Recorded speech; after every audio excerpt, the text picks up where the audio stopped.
When converting a living room to a master bedroom with an adjacent shower or toilet room, several electrical code requirements related to ground fault circuit interrupters, or GFCIs, and arc fault circuit interrupters, or AFCIs, must be considered.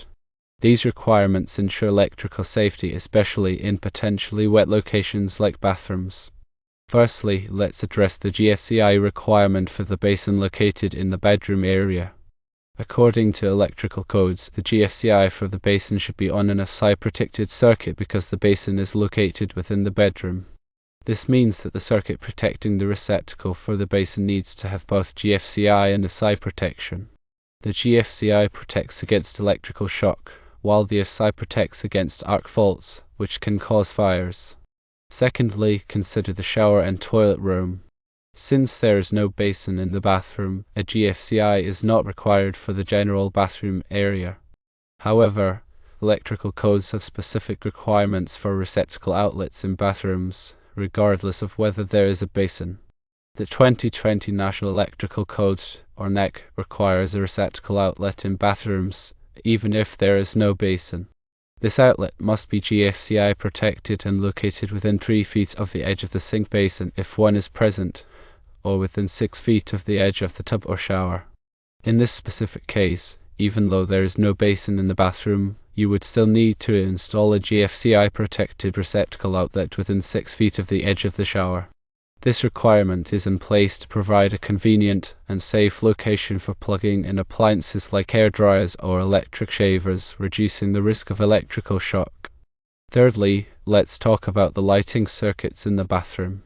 The NEC does not require lighting circuits in bathrooms to be GFCI protected unless they supply fixtures that are required to be GFCI protected. This includes fixtures installed within the shower or bath area, such as recessed lights. If these fixtures are located in a potentially wet location, they must be GFCI protected to prevent electrical shock hazards.